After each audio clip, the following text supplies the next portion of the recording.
Hello everyone. ఈరోజు Sunday అనగా మన కాలేజ్ డైరీ స్టోరీ టైం. ఆ రోజు వెన్స్డే మార్నింగ్ నాకు బస్కి టైం అవుతుంది. అసలే 1 అవర్ జర్నీ.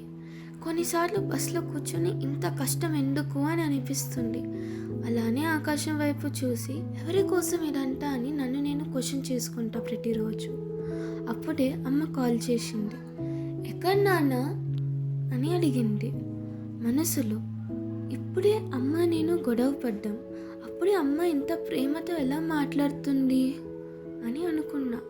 ఆ క్షణానికి నేను ఎక్కడ తప్పు చేశాను అని ఆలోచించాను. పొద్దునే అమ్మపై అరిచేసా. అది ఇవ్వు, ఇది పని చేయి, అది చేయి. నాకు చెప్పేసరికి ఆల్రెడీ లేట్ అవుతున్న నాకు కోపం వచ్చేసింది. గట్టిగా, నాకు ఇంకేం పని లేదు అనుకుంటున్నావా అమ్మ, ఆల్రెడీ బస్ మిస్ అయ్యేలా ఉన్నా అని గట్టిగా వచ్చేసా. అమ్మ లైన్లో ఉండని విషయం మర్చిపోయినా. హలో నాన్న, ఉన్నావా అని అడిగింది. 15 మినిట్స్లో కాలేజ్లో ఉంటామా.